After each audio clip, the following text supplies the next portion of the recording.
Manx Radio Podcasts, powered by Shaw. The Nation Station, Manx Radio.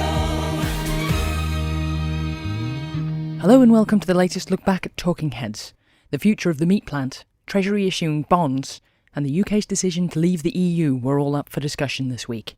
Here's Stu Peters with more. Talking Heads, brought to you by Magic Carpets, with the only Carndine design showroom on the island. Should the government issue bonds? The idea of Treasury issuing bonds up to a total of £50 million will be considered by Tynwald members. The idea was first outlined in February during Eddie Tear's budget speech. And he's very honest about it. So you give us a big chunk of your money as a saving, we'll give you a little bit of interest, and then we'll tax you on the interest anyway. And that's why we want the money to stay on the island. Well, yeah, like I say, he's very honest about it. But what about what it's spent on? Catherine asked the question. I wonder whether or not this is a way of maybe making up the pension shortfall. I don't know. Is the idea of Treasury issuing bonds a good one, do you think, or is it something the Manx government should steer clear of? Is it something you think people would be keen to invest in? Is it a good idea, a good way of saving for people? Is it a good idea for government? Let's go to the lines. We've got Alistair on. Hello, Alistair. Yes, I'm just listening to Mr. Tear's comments. Now, the first thing I would like to say is that I firmly believe there's nothing sinister in what the government are proposing at all. There is no hidden agenda. This is, I think, a straightforward scheme, which is a very, very good one, and I think it will meet a lot of people's requirements on the island. I suppose a lot of it depends on what the interest rate would be, or, you know... That has a lot to do with it, and that they're keeping up their sleeve at the moment. Yes. For some reason, but no doubt we'll find out at a later date. But there is no doubt, in my opinion, that they've put in a lot of research on this. I mean, this just hasn't been thought about just yesterday. This has been in the making for some time. And when you say you think it's a good idea, you mean for government or for members for the people of the island. Right, yeah. I think what people have got to understand here is that on this island, per capita, we have an awful lot of money looking for a home. Yeah. And possibly more than most places in the world. And if we can keep it here, so much the better.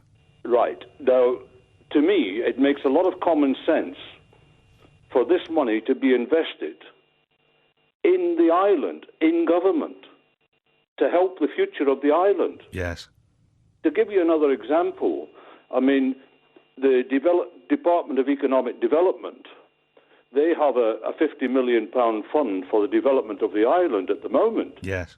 Why shouldn't this scheme be used in the future to top that up? Well, yeah, I mean, Catherine just said, before I go off on wild conspiracy theories, just check the explanatory memorandum. So I have, and it is quite clear that the use of the funds is intended to be public works or public purposes. Yes, and the other thing is, you see, there's a lot in this. If we're living across, which we're not, thankfully, yeah. But the people across in the UK, they do have this ISA savings scheme, which is tax-free. They do have government gilts. All the building societies and banks over there, they're always 0.25% at least more interest than what we get here. So I think it's about time that we had something for the people of the Isle of Man. Good stuff. Okay. All right.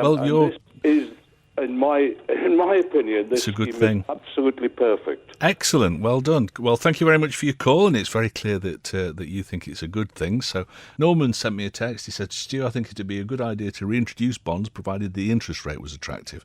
Government don't usually like opposing banks. The government actually stopped Douglas Corporation issuing bonds some years ago. OK, I didn't know that, but interesting. Government bonds, this is not a new idea, as the government have done this in the past, says Margaretine Ramsey. I think it's a good idea if the bonds have a competitive rate of interest, as the investment returns available from banks on the island is currently very, very poor. I don't think there'll be any shortage of local investors if the interest rate is good.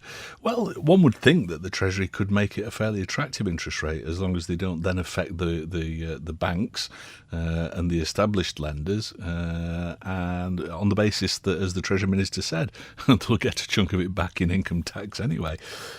Stu, did I hear you say James Bond's on his way to save us all from the evil Mr. Bell and his sidekick Eddie the Merciless Tear?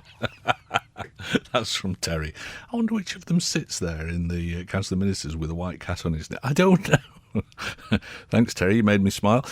Higher rate interest on government bonds means higher taxes to repay them on maturity, says Edin Castleton. Higher rate interest on government means higher taxes to repay them on maturity. Not quite sure about that. Got an email in from Jenny, who's one of our regular contributors.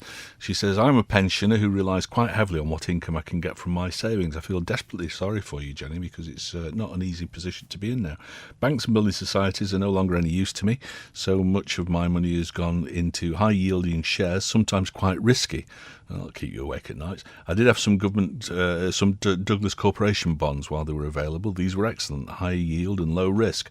If the government decides to issue bonds, then if they look favourable, I'll be in the queue to buy, and they'll even get some of the interest back in tax. Yeah, and the Treasury Minister was quite upfront about that, which I like. You know, I like that level of honesty. Well, yeah, we want it to be for people on the island so that we get the tax back. Who the heck would give this lot their money to invest? They'd need to see a doctor. There again, the taxpayer will bail it out, says Steve. Government bonds sound good until they renege on them like they have on the pensions, says one Pete. Hi Stu, will these bonds be in Manx currency, which is to be fair not worth anything in the rest of the world, or taken against British currency, as it would make a difference as to who is likely to invest, as all advice is to invest in your own currency as opposed to a different currency. And to be honest, most money is not real, it's all just numbers in the ether, says Jan. It's very much a local bond for local people, this, Jan. Is Eddie the new Goldfinger in the latest Bond movie? I think he'd be quietly thrilled at the thought of that.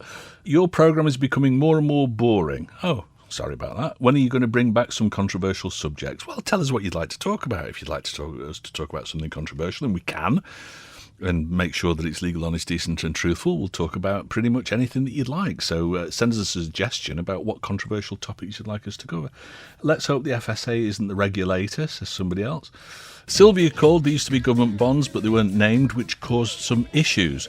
But on the whole, named bonds are a good idea. Derek says, I wouldn't mind buying bonds as long as the money isn't used to shore up government pensions. Well, I thought that as well, but reading through the explanatory notes, it doesn't appear that that's the intention at all. The Nation Station, Manx Radio. What should the future hold for the island's meat plant? Options for the future of meat processing are currently being examined. The facility is facing a significant challenge from the prices available to farmers by exporting. The situation was spelled out in Tynwald yesterday off the back of a question from the Michael member, Alfred Cannon. He quizzed Environment, Food and Agriculture Minister Richard Ronan on the levels of subvention and the recent departure of the Chief Executive Mike Owen on personal grounds. It was revealed that the subvention for the plant was £915,000 in the 2015-16 financial year. Although that's complicated by the fact the meat plant has a different year end. It equates to £480,000 in 2015 plus £435,000 in 2016. This off the back of a £1.5 million subvention in 2012, which was supposed to ease the meat plant back to a level footing. Is it possible for the Isle of Man to compete with the UK on price? Should the option of closing the island's meat plant be considered? Or would that be a mistake in the long run? So what do we think? It seems that farmers are able to get better prices for their livestock by exporting it live to be slaughtered in the UK rather than processed at our own meat plant. I prefer the term processed rather than slaughtered because I could easily become a vegetarian, I think, if I think too much about what goes into creating a steak for me to eat with chips. Let's go to the lines and have a word with Barbara about this. Hello, Barbara. You've just said it about becoming a vegetarian when you think too much about it, and I would hope that the meat plant would always be here. I mean, animals have to be dispatched, if that's a better word than slaughtered. Yeah. And I think for them to have to travel across alive is not very humane. I mean, they must be traumatised enough even going the short way to the meat plant to be dispatched, and to put them on a boat and however many 100 miles across to be dispatched, I think is not very humane. I know it's all about money for the farmers and they need to have money, so I think it's tragic that we don't pay the farmers as much, here as they can get it across. I just don't understand the logistics of it, but then I don't understand the logistics of a lot of things. No, I'm the same, Barbara. As I understand it, I mean, I like Manx meat, and we're constantly being told that we should eat Manx produce. And Well, yes, absolutely. And I don't eat meat as a general rule, but there you go. well, wherever I can, I'll try and buy Manx meat. Yeah. The trouble is that it does tend to be more expensive than the imported stuff. Yes, it does. And an awful lot of people, with the best will in the world, they've got to be a bit careful about how they spend the housekeeping every week. I appreciate that. I So- really do. And I suppose it's partly because we've not got the same economies of scale that they've got in the UK, which is Yeah. a problem we often face in the Isle of Man. We do. Small population, small operations, you just don't have the throughput to keep the prices down, I guess. Yeah. But I just think, it's humane, obviously more humane for them to have to travel a short distance, and that's the angle I'm coming from. Yeah. I appreciate the farmers need to get their money, they need to live, Well, the farmers might have a word with the livestock before they put them on the trucks that take them across and say, right, you're going for a nice day at the seaside. So, That's not funny. No, Well, okay. I suppose it is, but that's, I mean... But you're not Anyway, laughing I really. don't know what other listeners think, but that's just my opinion. I'll get you started, and maybe you'll get Yeah. a few more calls that'll make more sense than me. No, it's perfect. Yeah, thank you very much indeed for your call, Barbara. So that's Barbara's concern. Is it humane to send livestock off island, or is it better to process the livestock here? Farmers can sell the livestock in the UK for a better price than that paid here. So how can butchers in the UK sell Manx meat cheaper? The slaughter cost can't be that much more expensive than in the UK, especially now that all the meat plant staff have been recruited from Poland on lower wages than that was paid to Manx staff. Is that true? Let's go to the lines. We've got Michael on. Hello, Michael. So it sounds to me like under the current situation, farmers are getting treated badly because they're getting worse prices for their produce. Taxpayers getting treated badly because we have to fork out £1 million every year for this Meat plant. meat processing plant. Yeah. And worst of all, as you were saying to one of the other callers before, the consumers are getting treated badly because we have to pay extra if we want to buy some Manx meat at the local supermarket or the butcher. That's kind of the I've top got a and bit bottom of it, yeah. Yeah, so it sounds to me like the current situation, everyone's getting treated badly. So I've got a bit of a solution to this problem for you, Stu. And that is, instead of giving this great big chunk of money to this meat plant, which sounds like it's about as about as efficient as a lead balloon. Yeah. And that is that we give that £1 million to Manx consumers, to Manx residents, who can then use that to buy Manx meat. And so that, I think, will do three things. A, Manx consumers will get their cheaper meat at the checkout. B, Manx producers, so that is the farmers, will be able to sell more of their produce because it'll be cheaper, and they'll therefore be able to sell it at a lower price because the consumer will be having a little bit extra money in their pocket. And third of all, if the meat plant can't compete then fundamentally, I think that the meat plant needs to find something else to do with its time. Okay. Well, I mean, first reaction to that was genius bit of lateral thinking, but on the basis that there are 85,000 of us in the Isle of Man, that would equate to about £10 a head per year to subsidise our meat buying habits. So we'd all have fillet steak the first week, and then we'd be on sausages and things for the rest of the year. So I don't know whether or not that would work. Well, I think what it'd do is that, first of all, under the current situation, you have a bunch of people who don't eat meat, who like the vegetarians or what have you, who are funding those of us who do enjoy a bit of Manx meat. Yeah. But second of all, I think it's about changing the structure of that system, because not only do you have the extra £1 million that ends up in the pockets of Manx farmers from the redirecting that subsidy, but in addition, Manx farmers will be able to get better prices for their produce by, what are you saying, like 70, 80, 90 quid a carcass.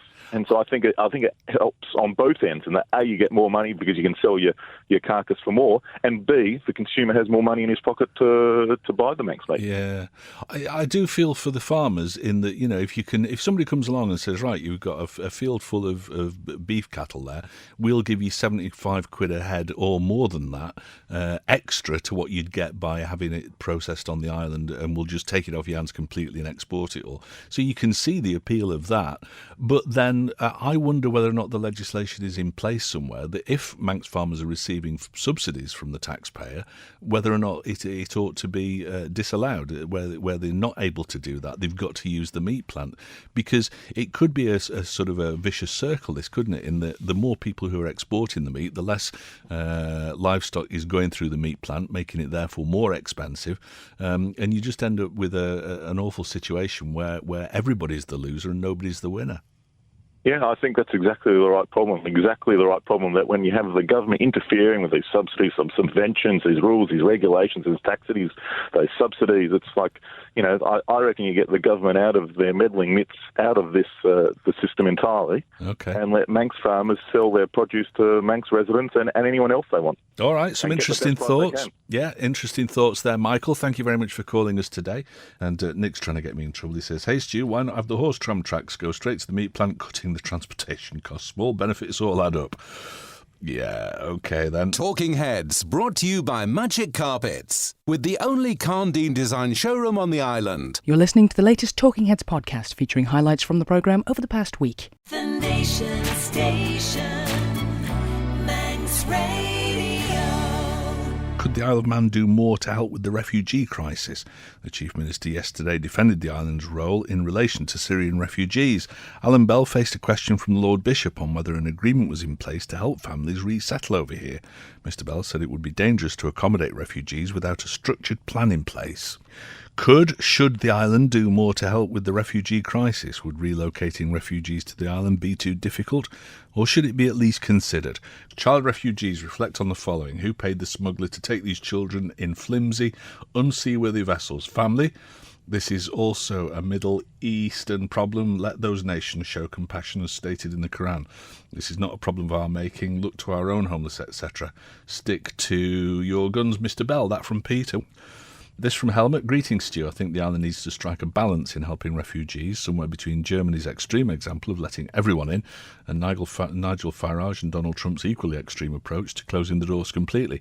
I know that Alan Bell said last year that it would be hopelessly unrealistic to take in thousands of refugees, and I, for the most part, agree with him. However, I think the government needs to issue a clear strategy which outlines exactly what it can do to help and how it intends to offer help. I think the island can offer some help, however limited, and some transparency and openness about how it can help would be much more helpful than fear and a lack of engagement from the government. Take note, please, Mr Bell. That from Helmut. Why doesn't the Bishop lobby the Church of England to release some of their vast sums of money to aid the refugees? Yeah, that's a good point. Or maybe try and persuade some of the neighbouring Arab countries to take in their fellow Muslims, says Josh. Let's see what Tommy makes of this. Hi, Tom. I think about this every day when I go out talking to friends, and it's absolutely heartbreaking, this dude, isn't it? It is, yeah.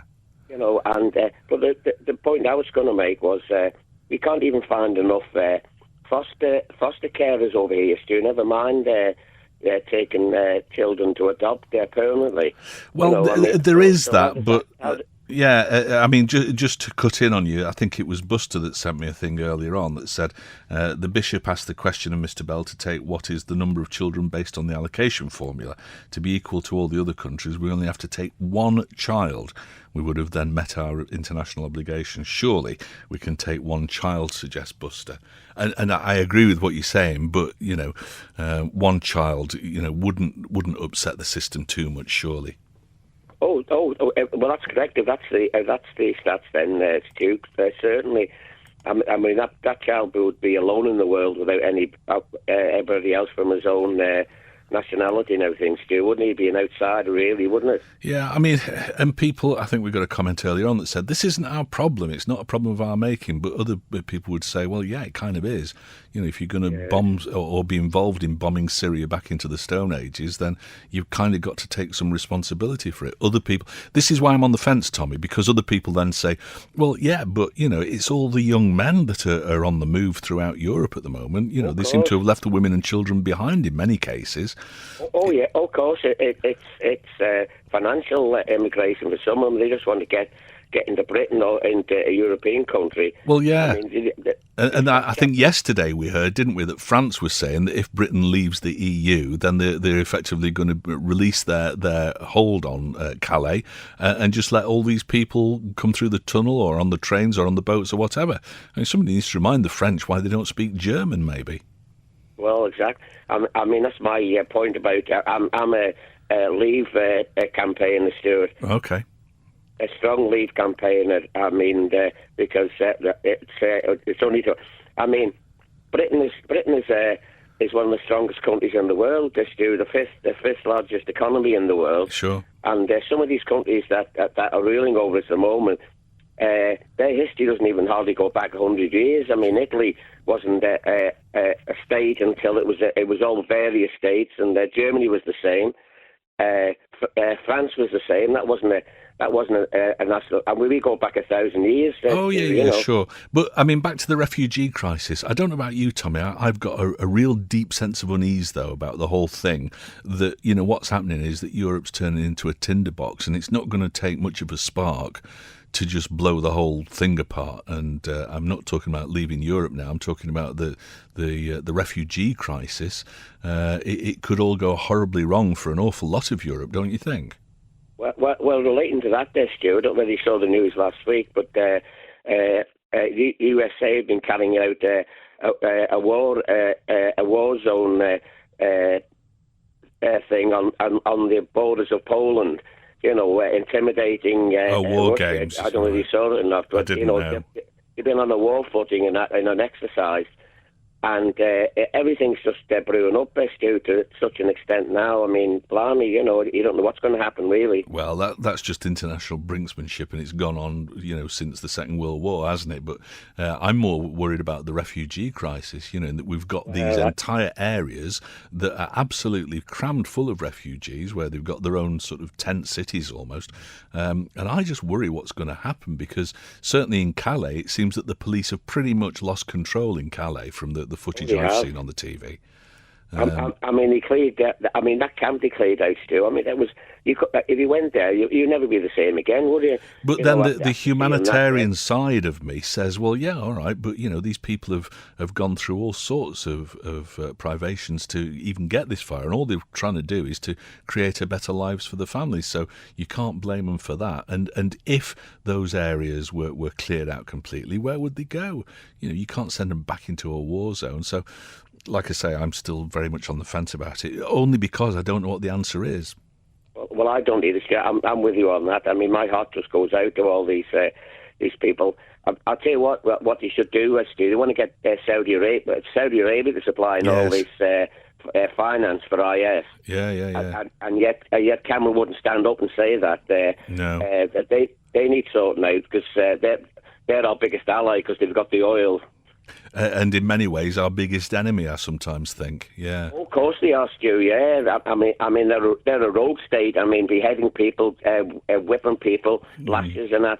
I mean, they're a barbarian state, Stu, and that. But then again, they have that much control over the finance of the world. It's horrendous. That's the problem. Who pays the piper and all that? All right. Thanks very much, Tommy. Tommy's views fairly strong as ever. Hey boy, keep 'em out, says G. Well, there's a simple answer. Problem at the moment is that they're sending children in, hoping that they'll get through, and then they apply to bring the rest of the family. That's what's happened in England at the moment. If you take in one child, you end up with dozens of other people following. I'd not thought about that. Thank you. Stu, you can't be a refugee from France. France is a free and safe country, says Claire. Let's go to the lines. We've got Ken on. Hello, Ken. We've just come back from the Middle East. We were in Cairo for a month. Okay. And you get a totally different view when you're out there. Yeah, I'm sure. Basically, on the refugee crisis, the minister's completely correct when he says these are very damaged and traumatized children. Yeah. Even some of the adults are.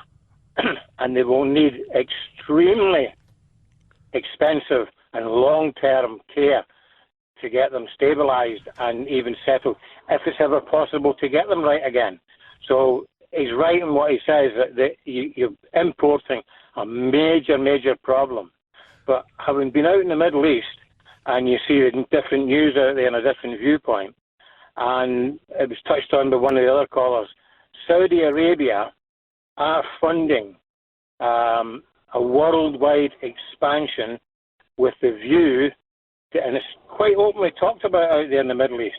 The object is to get at least 1 million young people into the country. They must be followers of the Islamic philosophy and whatnot. Yeah. They will get support through the mosques, which is through the Muslim Brotherhood. It's believed that the mosques in the UK, where the UK have reduced the family supplement payments from 4 children to 2, the mosques are topping them up.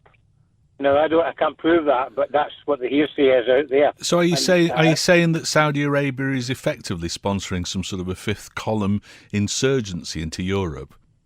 They want to take over as much possible territory, and they must go into the country. They must stay with the Muslim faith. They must have 4 children. They will then get the support that they need, financial and otherwise. They have to take over political works, everything, all systems, with the ultimate aim to be that the country becomes a Muslim country. Well, if that's true, that's very scary. Yeah. It's openly. It seems to be openly talked about in the Middle East, Okay. and it's supported and backed by Saudi Arabia. Right. Okay. So very interesting. Ken. We were in Cairo for a month last month, and you get a totally different view when you're out there. Yeah, I'm sure. Yeah. And the thing you're saying about the image, everyone felt bad about the image of that little boy being carried off the beach. Yeah. It's exactly what you said. It's designed to be a heart jerker. Yes. It's designed to get sympathy. And the problem is, and if the UK tomorrow vote to come out of the EU, then there's an even bigger problem going to arise. Financially, across the whole economy, everything is going to suffer.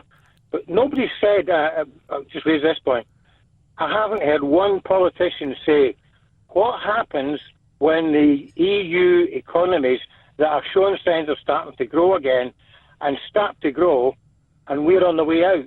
Okay. We won't share in it.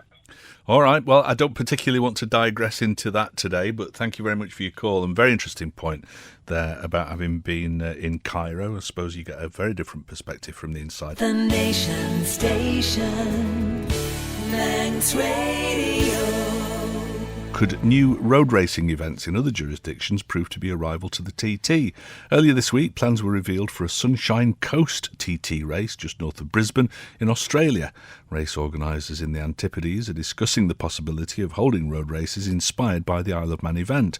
So far, proposals to host the event have been discussed at 2 public meetings.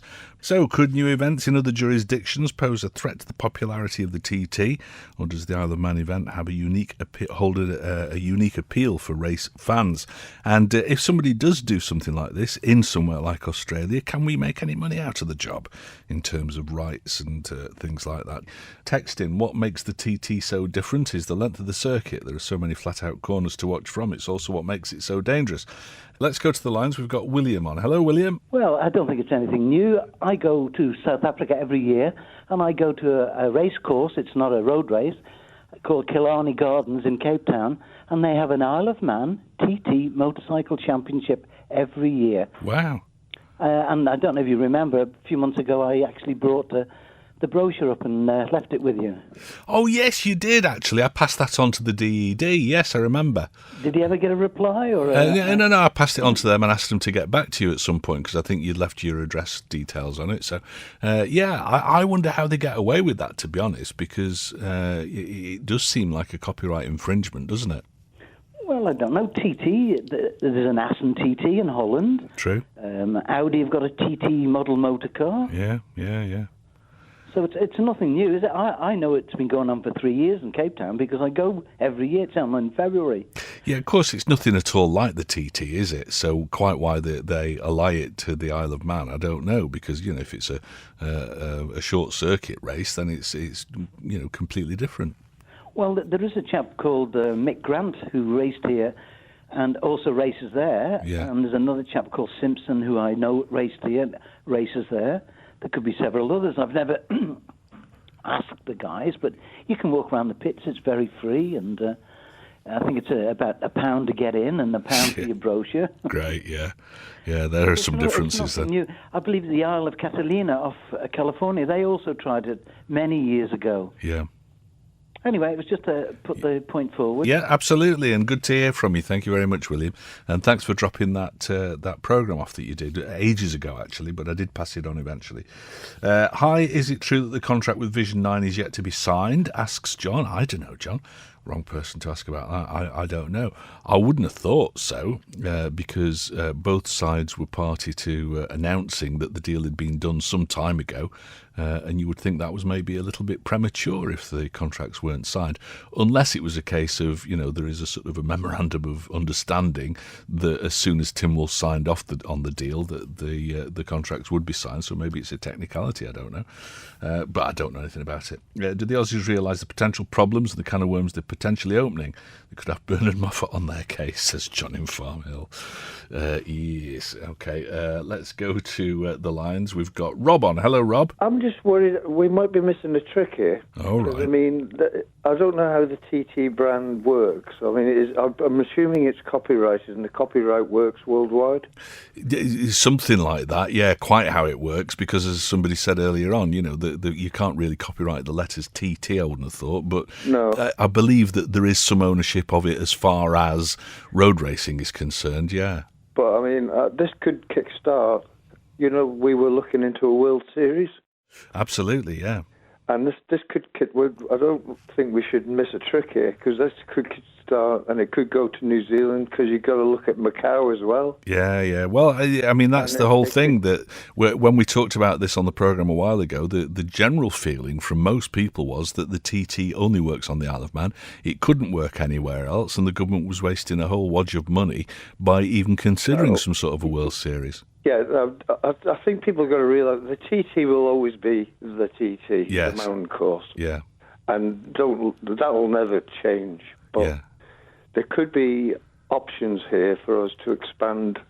I mean, they keep on saying that we're losing money and we need money. And I mean, after those debates in the Keys yesterday, just look open. Well, you've got to speculate to accumulate, haven't you, Rob? So, exactly. Yeah, good stuff. All right, thank you very much for your call. So Rob thinks it could work. Robin Peel's been on as well. Look at all the great riders who've raced in the TT over the past 100 years. The Australian TT wouldn't have that. Stu, the only threat this Australian racing is to the TT is that it's probably cheaper to get to Australia than it is to get to Douglas. That's from Stu, the Irish sea swimmer. What, do you swim the Irish Sea rather than wait for the boat? Okay. Our American correspondent Andrew's been on. He said the term TT can't be trademarked per se. In the US, there was a form of circuit racing called TT for many years that incorporated tarmac, dirt and a jump for good measure. But the Isle of Man TT name and logo is certainly something to be protected. Yeah, I'm not quite sure about intellectual property and what you can and can't do. So thank you for that, Andrew. History is what the TT, Le Mans, Monaco and the rest of the iconic racetracks have. There'll always be new circuits, but it'll take them decades to achieve iconic status, even if they're great tracks, says Josh. Stu, if an alternative TT did start up in the Southern Hemisphere, would that mean that the bikes would have to travel around the course in the opposite direction to ours, asks Mal.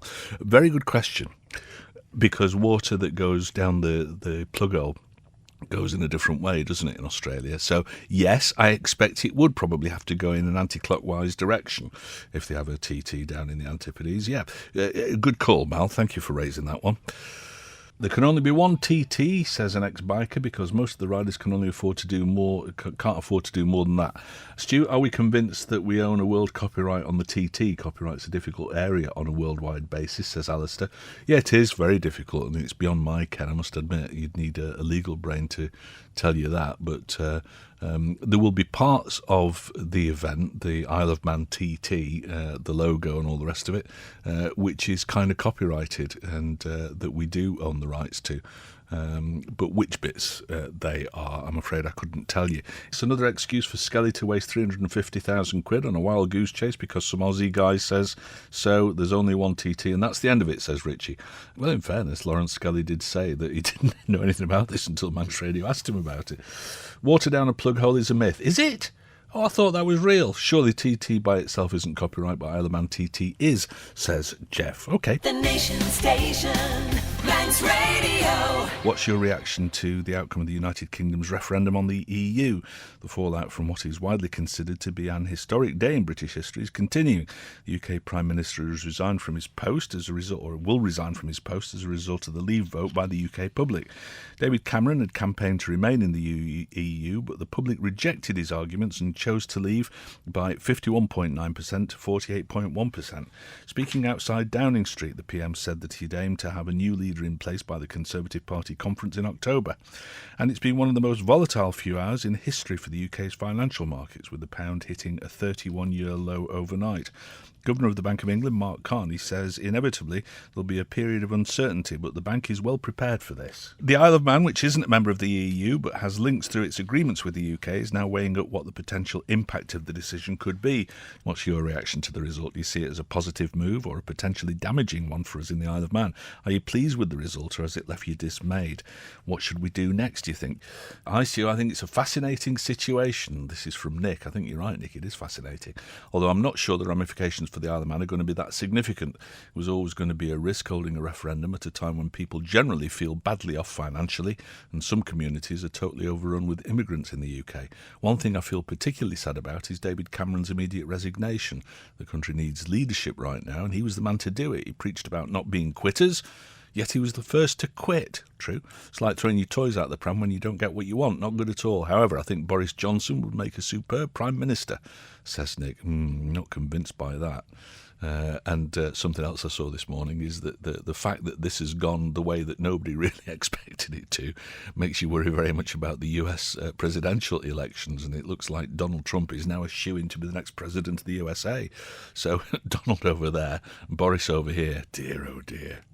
Stu, I don't think it'll make much difference to the Isle of Man. Indeed, it may well procure many benefits to our economy. However, I believe that our exit route will be blocked by bendy bananas. David Cameron has already deferred the start of the exit procedure by 3 months after stating last week that he'd implement it immediately. Ramifications of Ireland's vote on their exit via a failure to ratify the Lisbon Treaty seems familiar. Eurobonds in particular and sterling, as expected in the short term, are collapsing as I text, and European leaders are fuming. Regards from Neil. The end of the world is nigh. Prime Minister Boris, President Trump, North Korea's nutter, and Mr. Putin in Russia. I don't think we'll have time to worry whether we're in or out of the EU, says Cliffy. Well, there's a positive note for a Friday. Thank you, Cliffy. Result of the vote should be made use of by Mr. Bell for more independence for the island. Some hope of that, says Dewan. Stu Cameron has already gone back on his words. He said that he'd invoke Article 50 straight away and would stay on as Prime Minister to negotiate the EU exit. As they say, it's not over till the fat lady sings, and I don't mean Angela Merkel. More of your comments. If Iceland can be better off, so can we. That's from Steve. OK. I suppose it's different. I mean, I don't know what Iceland exports. Mr. Ballantyre, we sure ain't going to kiss Europe's butt anymore, so let's get our tax status back and attract the big money back here. After all, the laws on low tax were forced on us by the EU. Even the USA has its own tax havens. Government needs to attract the likes of Google and Costa to set up headquarters here. We'd create more new jobs, attract the right types of migrants, good for the construction industry, etc., says Pam. OK. Not Pam, Pat. Greatest day for Britain since 1945. Stand proud, liberty wins. I'm saluting at the mast already. Greatest day for Britain since 1945. Let's go to the lines. We've got Peter on. Hello, Peter. I am strongly in favour of leaving the Union. All right. I am now 80 years old, so I do have a little bit of experience in this. Yeah. Right? Now, the British have fought for 9 long years, and that is including Manx men and women who were killed, who were imprisoned in 2 world wars, trying to keep these islands independent. Okay. Now these people must have been turning over in their graves, but now, hopefully, they can be at peace. Okay. Because at least now we are independent, or we will be independent. It will not take that long. I may not see the benefits of it, but my children and my grandchildren will. Okay. We have been propping up the French for years and years and years. They are broke. They're stony broke. They're on the seat of the whatever. And the same with Southern Ireland. They are broke. The Greeks are broke. The Portuguese are broke. Who do they rely on to prop them up? The British Isles. Yeah, and Germany. This is so wrong.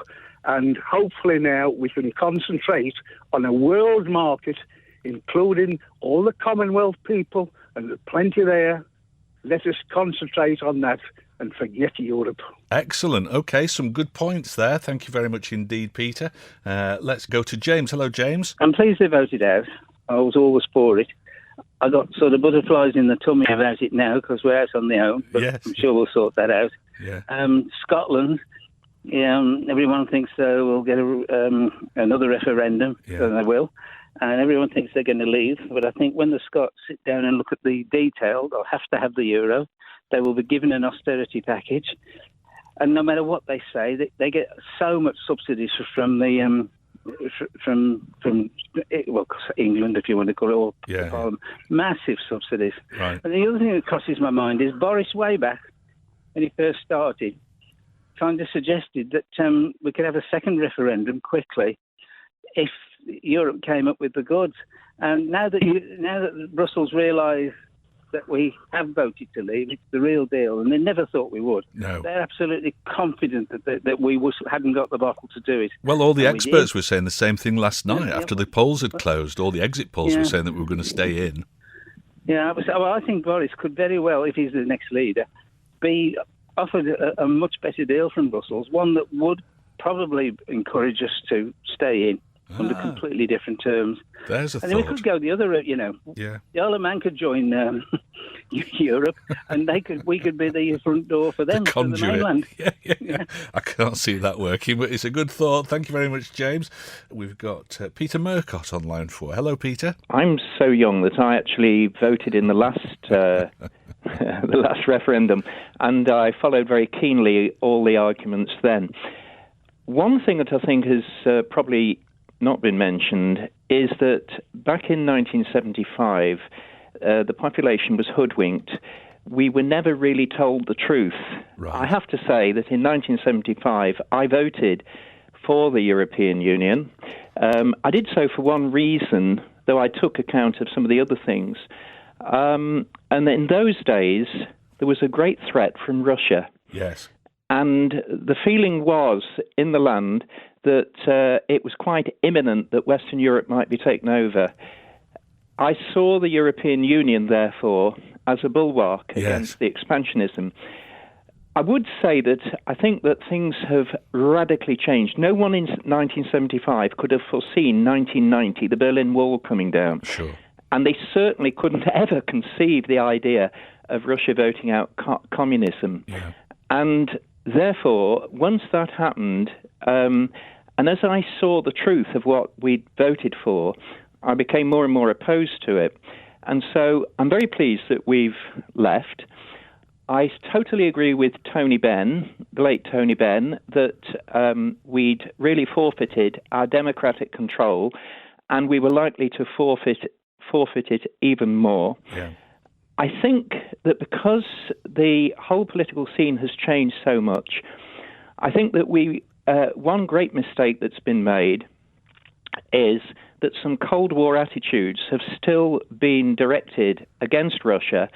And although no society is perfect, I do think that over the years we've lost an opportunity to be able to build some bridges with the very great change that's taken place there. And I would hope that now Britain is free from European control, or will be, that they might just seize that opportunity, because only good can come from it. Build some bridges, yeah. Build some bridges, and I've not noticed it come into the argument. And the other thing is that all this, I wasn't a bit surprised that we voted to go out. I'm amazed, actually, just listening down the phone, that so many people, experts, thought we'd stay. What was very worrying was because of that, was that I formed the impression that the UK government hadn't even got a plan B just in case we came out. In other words, they were so convinced that they were going to stay. I have to say that is extremely worrying that they haven't got a plan B together. If that is true, they haven't got anything in detail together. I expect that they probably did have a plan B. The thing that's but they bothering, didn't like to say they had. No, no, of course not, because the presumption was that they were going to get their own way. The thing that worries me at the moment is that there seems to be this witch hunt, so that anybody who was part of the Remain camp is being hounded now. You know, I wouldn't agree with that one little tiny bit. Well, Jeremy Corbyn voted no confidence because he went against most of his voters. You know, is every MP that was part of the Remain camp going to be ousted now? I mean, it's no, I've got no time at all for witch hunts, because that would be contrary to the very points that I'm making, that Europe was really a place where there was no democratic control. In a democracy, you've got to respect the fact that people have got different views, and you can't really make a plea for recovering democratic control if you then act very undemocratically. No. So I wasn't aware there was a witch hunt, but I would be utterly opposed to that, because people have perfect right to this. This was an argument on which people have got different views. So the other thing I would just say is that I think all this fear about the future is ill-founded. Now, you won't be surprised in what I'm going to say now. One of the great mistakes that's been made is that we've lost sight of the essential Christian constitution of the nation, and its constitution is essentially Christian, and I can't expand on that in this phone call. I would suggest that the way forward is to be found in Proverbs 3 verse 5, and this is the way forward for Britain now, and it's a golden opportunity. Trust in the Lord with all thine heart, and lean not unto thine own understanding. Acknowledge him in all thy ways, and he will direct thy paths. All right, that is my final thought on it. All right, fair dues. Thank you, Peter. Robin Peel called. I think after this, at the next election, there should be a referendum in the Isle of Man to ask the people here if they want to go for full independence from the UK. We've been on the coattails of England for years because of the links to Europe. Now we should consider full independence. The question should at least be asked. Alan says, all Alan Bell did this morning on the programme at 7:30 on Mandate was repeat everything that was said on the BBC and ITV at 5:30 and use the buzzword for the day, seismic. He talked as if this was the worst possible thing for the Isle of Man. Doesn't know either does anyone else. Better off saying nothing than burbling nonsense. As one door closes, another opens. Now the Isle of Man, well, yeah, as one door closes, another one slams in your face if you're not careful. Now the Isle of Man should be looking for opportunities to prosper, not live in the shadows of another country. Now is the time to use all these friendships that we've formed with other countries that he's been justifying the long-haul trips over the years. They went jollies, he quoted, says Alan. OK, another text, UK RIP. Well, that's a bit glass half empty, isn't it? Stu, I've got a friend with an aerospace business. Airbus have already, via British Aerospace, outsourced his work to China. Stu, other large aerospace companies on the island sell direct to the US. With the change in the dollar rate, that serves them better. If a company sells in Europe, that'll also be true. But you can concentrate on the part of the world market that makes the most profit for you. So it's all good this way too. The scaremongers will not bear fruit. Be positive about the future and it'll be positive. Yeah, I agree with that. I'm a big fan of positive mental attitude. And vice versa. If you only see doom and gloom, that's what you'll get. Plus, we can now be a haven for the world's misshapen fruit and veg once more. Long live the bendy banana, says Mark. Good, thank you, Mark. It's Europe's fault. Cameron told them if he doesn't get the changes Britain wants, then we'll have a referendum. The rest of Europe scoffed at the idea. They're not scoffing now. They don't like it up them, do they? 2 points. Firstly, on Article 50, it's not that David Cameron has decided not to start the withdrawal process, but rather the European Commission simply isn't ready to handle it, and so have asked for 3 months to prepare. OK. Secondly, if you think this will have little immediate effect on the Isle of Man, then look at the petrol pumps over the next few weeks. Oil is priced in dollars. Already it's 7% more expensive to the UK just over the past 18 hours. Add percentage increases on tax at the pumps, and I think everybody will feeling the squeeze. Eddie Tier may be running around like Corporal Jones, yelling, "Don't panic." That doesn't mean that we shouldn't worry, says Bonzo. OK. Greatest day since 1945. What a stupid, ill-informed opinion of the sort which has sadly characterised the Out campaign. In 1945, we were celebrating the defeat of fascist politics in Europe. We're now in real danger of returning to a divided right-wing Europe. Winston Churchill must be turning in his grave. Thank goodness Boris has spoken about keeping a lid on extremists, says Sue. Portugal's economy has improved greatly. Things just picking up. We're not a little England. God help us now. People feel very strongly about this. All people had to do was to read anything except the Mail and the Express. OK. I think now that the decision has been made, the Remain team needs to work to make the UK strong again and not continue to bemoan the fact that they lost. My biggest concerns, Stu, would now be the stability of Northern Ireland and the possible escalation of hostilities when one party tries once again to force a united Ireland, says Ali. Hello, Ken. Afternoon. I've just woken up to a sunny afternoon in Peel, having stayed up all night. Yeah. Oh, did you? Wonderful news. Yeah, okay. I couldn't be more pleased. Yeah. Having voted to get out in '75 when I lived in England, but I'm just a bit worried about when Chief Minister Bell was on about. He said the UK should stay in the EU to stop the rise of right-wing politics. Oh, that had me fuming. We're better. No wonder we're better off out, or the UK are, and we'll follow them out. But I do wonder whether did people really vote about the EU, or was it an anti-Cameron statement? Well, yeah, that's part of it, I think, isn't it? Yeah, and the other thing, Corbyn. The reason Corbyn didn't really come out and say he wanted really to stay in, he was just following the party line because he was always an outer. Okay. Well, I mean, there's now going to be a vote of no confidence in him because he backed the wrong horse, apparently. Well, yes, and the other thing, of course, I think it was a 1.2 million in favour of coming out. Yeah, math's never a strong suit, Ken. I do worry about Gibraltar, though, because they had a special deal to keep Spain off their backs. Well, yeah, and also in Ireland. Had a vote is another matter, but as I say, all my relatives, the English ones were voted out, but probably no reason not to believe. Don't know about Scotland, another referendum, I don't know. And the other thing about, hopefully, we might be able to do something about the VAT and all the wasted money. Right. With VAT, and hopefully the Isle of Man could get a better deal. And well, I saw on the telly or on Facebook earlier on somebody saying, well, we'll now see whether or not the stories that we were given by the Leave campaigners about the fact they could build a new hospital every week in the UK with the money that they were going to save from not being a member of Europe, whether that's actually going to happen.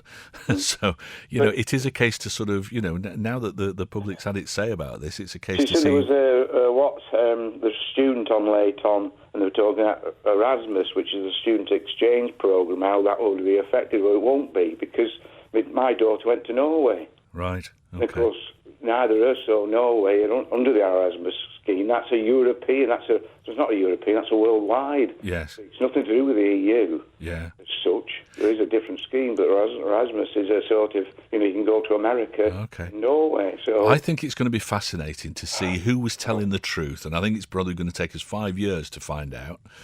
But I think it's going to be interesting to see who was closest to the truth. It's interesting that the big cities voted to stay in. Right. Well, London did. Liverpool, whereas all the other places, in the north east, Birmingham's voted to out. Whereas Lancashire, Manchester, and Liverpool, was a bit of maybe the Labour swing vote was strange that. All right. Okay, well, like I say, we'll find... The Irish problem now, of course, which I don't think was too much of a problem because, it was a free movement beforehand. All right, we'll find out in the fullness of time. Thanks for your call, Ken. Leave haven't got a plan, Peter, which is why Cameron has not involved Article 50. Leave have not said anything about their plans. I don't know. Germany's just recalled its entire government for an emergency meeting. Germany's two main banks are in trouble, so the UK could be the saviour again, like 1945. Okay. No disrespect to Peter, but Churchill declared war on Germany because they invaded Europe, hence bringing us all together. Now it's being dismantled by xenophobia. The big word that you'll hear over the next few months will be contagion. The elite in power have lost the person in the street, even after all doom and gloom they peddled during the Remain campaign pushed by big business and bankers. Also, it'll become a much bigger worry for Northern European countries when UK Brexits watch the EU unravel if they don't reform mighty swiftly. That's from Skell in Port St Mary. Dear Stu, love the show, but I think you need to go to Specsavers as Brexit was won by 1.25 million, not 500,000. Well, yeah, all right, I'll take that on the chin. However, since I took my first breath on the island, all I've ever heard is that we're not in the EU, so now it's completely true. We can't complain about it anymore, can we? Oh, we can complain about anything we want. Also, there are at least 5,000 people living here who've come over to the island from the UK in the last 15 years who could have voted by post or proxy. We now know it wouldn't have made any difference, but why didn't our government lobby them before the vote if they so wanted us to be on the side of Remain? Maybe because they realised it wouldn't make any difference. Our leaders and MHKs knew exactly where every one of them was from this year's census, so why didn't they remind them to vote? It just proves again how apathetic our current government is, says Bill, who keeps telling me I can trust him. Stu, OK, so we don't want to be part of a gang where, in my view, the friendship isn't worth it. Instead of seeing the negatives, can we not look at the positives this gives the UK? We will, in 2 years, be accountable for our own actions, a bit like becoming an adult. There might be mistakes, but nothing runs 100% right for everyone. So the pound has dropped, stock market's taking a hit. It'll bounce back, so let's show the world that they need us. We're a country not scared to get our hands dirty and do what's necessary to come out on top. Other countries will tell us what a huge mistake we're making, but that not because they're scared of what will happen to their gang. They'll have to take more responsibility for their own actions and stand up to the plate. They've not been looking out for our backs, only their own. What now for the EU? We'll see Germany and France now having to give more to the EU to help those who have for so long not put in their share of the workload. As for the Isle of Man government, they need to be positive and reactive to the situations that will arise. No blaming the UK. After all, we're meant to be independent with our own government to steer the island, says Ruth. Some good points there, Ruth. Thanks very much. Dear Stu, I've always been in the Leave camp on the question of exports. The UK will want to negotiate a trade deal with the EU. Might not be easy, but also maybe not as difficult as imagined. Germany will be very keen to have a deal in place, which I assume will cover the Isle of Man. The UK is an important market for Germany, being, I believe, the third largest importer of German exports. Probably cars alone do that. The UK is thus also very important for Germany's balance of payments. Maybe this is why Merkel said today that she was sorry about the vote, but also said that she wants the Brexit terms agreed soon. Germany does seem to get what it wants. I believe that the EU will now change for fear of losing more of its members, but we'll still be better off detached from it. Mr. Bell seems to believe that the Leave vote was emotional. To the extent it was a vote for freedom, maybe that is emotional, but many people, including me, believe there's much greater international trade available, including within the Commonwealth. Thanks for the programme, says Christine. Thank you, Christine. Nice to hear from you. Now was the only chance we could have of leaving. If left any longer, then the older generation who would vote out would die off and immigration refugees would continue to arrive who would vote to stay in to protect their so-called rights. Given a year or two more, we would never have the populace who are left as British that could make a difference to leave. At least now we have a chance of getting rid of bureaucracy from Brussels and put the great back into Britain. That's from Jay. Spain signed the Treaty of Utrecht and gave Gibraltar to Britain as part of that. Now they want it back, but will they renege on the rest of the treaty? Stu, it's taken 9 years to try and get a trade agreement with Canada and still nowhere near agreement. This should have taken 3 months. I can understand why some people have left, says Craig. OK. Is this last year so that Wales, Scotland, Northern Ireland or England can play in the Euro, says James. Is that a football reference? You should know better. Look on the bright side, Stu. You won't have to endure the Eurovision Song Contest anymore, says Mark. If only that was true. I suspect that that'll be with us forever, whether we're in or not. It's anti-Cameron and anti-immigration without being racist. OK. Absolutely shocked by the result, but chuffed. Have to say we've done it at last after 41 years in the common market. The people voted. Only the rich in London wanted to remain. We would vote UKIP anyway, and we were always Labour, says somebody else. Stu, I know it'll have an overall effect on a lot of people in different ways, but on a lighter note, does this mean that we won't have to watch the Eurovision? That's from Howard. A couple of people had that idea. The whole of Middle England voted to leave because we're all fed up. We've had enough. Have nothing against Corbyn, but glad that there's a change and Cameron has gone and the elitist government politics is changing, as is the world. This is the start of a shift. Might be. Stu, when will everyone in the media realise the decision to leave was made purely and simply on immigration? People, no, I don't think it was. People are sick of the lack of control of who comes into the country. From recent interviews, that includes resident immigrants. They too have voted to leave so that there's more control, says Sue. Talking Heads, brought to you by Magic Carpets, with the only Carndine design showroom on the island. That's it for the latest look back at Talking Heads. Our thanks to everyone who took part in the programme. If you'd like to get involved yourself, you can call, text or email between midday and 2 p.m. on weekdays. Or you can share your thoughts on the Facebook page at any time. That's Talking Heads with Stu Peters. You can listen back to each day's programme in full using the on-demand section of manxradio.com. And the website's also where you'll find an update of what's being discussed on the programme each day. You can also keep up to date with that information by liking the Facebook page or following Stu Manx on Twitter. And if there's anything you think we should be discussing on the programme, let us know by emailing talk@manxradio.com. But that's it for now. So until next time, goodbye.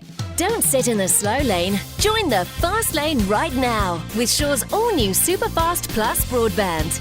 Enjoy more bandwidth, amazing speeds and the best value on the island from just £23.95 per month.